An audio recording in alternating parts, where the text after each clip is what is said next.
transmit nerve impulses from one nerve to another. And then you've got French fries. Yes, we've got a potato again, but it is absolutely wallowing in grease. And of course, you've got a lot of salt on it.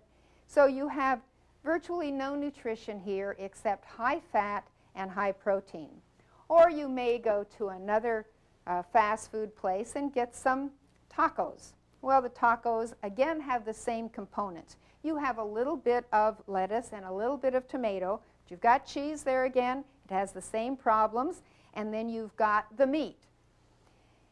Hamburger, I am told by the meat inspectors, all hamburger is made from 4D meat. That's meat from animals that are either dead, dying, diseased, or disabled. Think about that every time you pick up a hamburger to eat it. And of course, millions of Americans do every day. Well, you might say, I eat a better lunch than that. I'll have a tomato sandwich with a little ham on it and maybe some cheese. Here's a ham and cheese sandwich. Well, the same thing. You're eating the meat from an animal that is a scavenger, that will eat anything, whether it's dead or alive.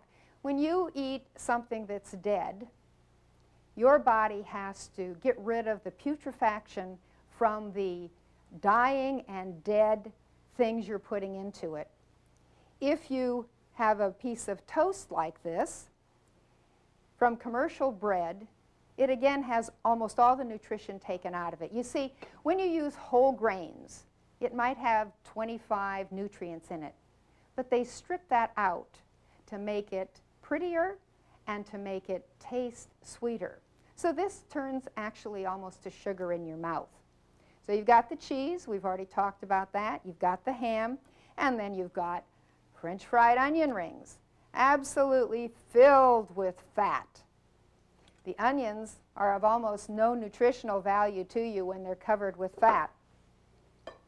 To go with the hamburger, you can have a nice milkshake. Do you realize that in this milkshake you have ice cream? And many of the flavorings in the ice creams actually come from things, chemicals that are used in rubber cement, paint thinners, and various other noxious substances. Not only that, the milkshake is full of high protein and high fat. With your tacos, you have a soda, a caffeinated beverage. Here we have the caffeine again, which is an abnormal stimulant, and you have sugar in it. You say, oh, well, I don't use sugar. I use NutraSweet or some other chemical substitute. Well, I will show you that those are actually worse. Then for dinner, you have a steak. Notice one thing about this steak. You see the fat around the edges? That fat is solid at room temperature. When you eat that fat, it's solid in your body at your body temperature, which means it just coats the inside of your blood vessels just like it looks here, and of course narrows them down to give you coronary artery disease, to give you high blood pressure. Wouldn't you rather eat vegetable oils such as olive oil? Because you notice that in a bottle the olive oil is liquid at room temperature. That would remain liquid in your body too, and your body can handle it much better. So you have the steak, which can contain E. coli. It can also contain all the diseases that are in the animal. You know, when the animal is slaughtered, if it has cancer or some other disease, the meat packers will just cut that out in the slaughterhouse and then put the rest of the animal through for you to eat. But the blood that goes through that cancerous tumor goes through the rest of the animal as well. So you're going to eat cancerous blood and cancerous other tissues in that animal, plus any other disease that the animal may have. Then you have French fries again, which seems to be the staple. Even if you had a baked potato, that would certainly be better. It wouldn't have all the fat in it. But that's a small amount of nutrition for your total daily needs. Here we have some green beans. This isn't too bad, except they're cooked. When you cook food and you don't eat it in its raw state, you destroy all the enzymes, and you also lose a number of the vitamins. With that, you can have a glass of milk, and of course, we have the same problem with cow's milk. Cow's milk is meant for baby cows. We are the only animal, human beings, that drink the milk of another animal. And we certainly are the only animal that will drink milk from even our mothers after we're weaned. So animals really have more sense than we do. Well, you say, I don't eat red meat. I eat chicken. Well, chicken is even worse according to the meat inspectors. Do you realize that chickens pass by the meat inspector at 120 birds a minute? By the time they could see a sick one or a diseased one, it would already be in the package. But when the chickens go by the meat inspector so rapidly, they are gutted by an instrument. It takes out their intestines and their insides.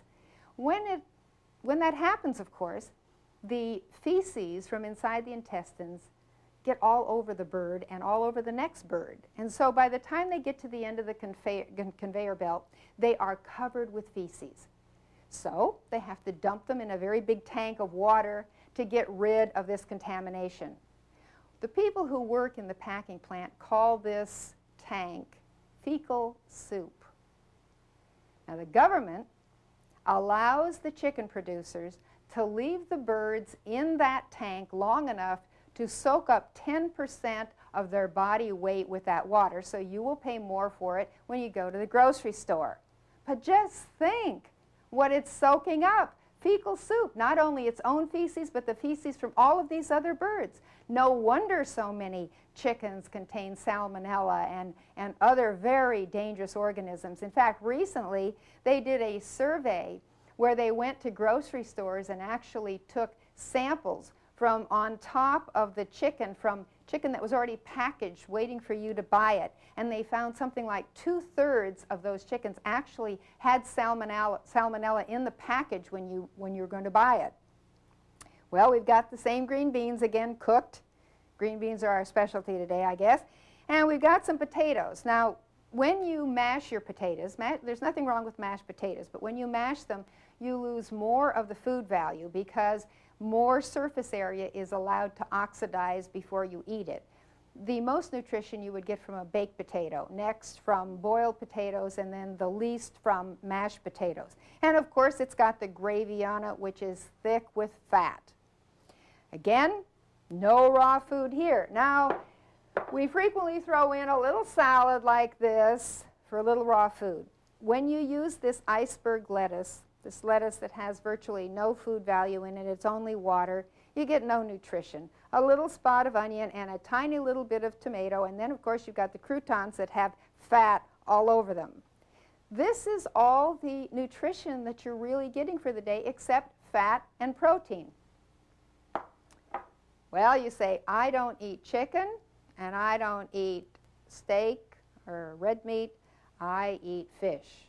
Well, here we've got the fish. Of course, this has been fried with batter, and so it's full of fat. But even if you have fish that's broiled, it's been found that any time you broil any kind of flesh food, whether it's chicken or red meat or fish, it will produce carcinogens. Any kind of cooking will produce carcinogens, which means cancer-forming chemicals in the meat. Not only that, fish are generally caught within 200 miles offshore, and those fish are all contaminated with the sewage and the industrial waste that's poured into the water. Here we have again the mashed potatoes, and we've got more thick gravy on top of them, and then we've got a cooked vegetable. So if you're trying to have some nutrition into your body to build some new healthy cells to replace the ones that are automatically dying,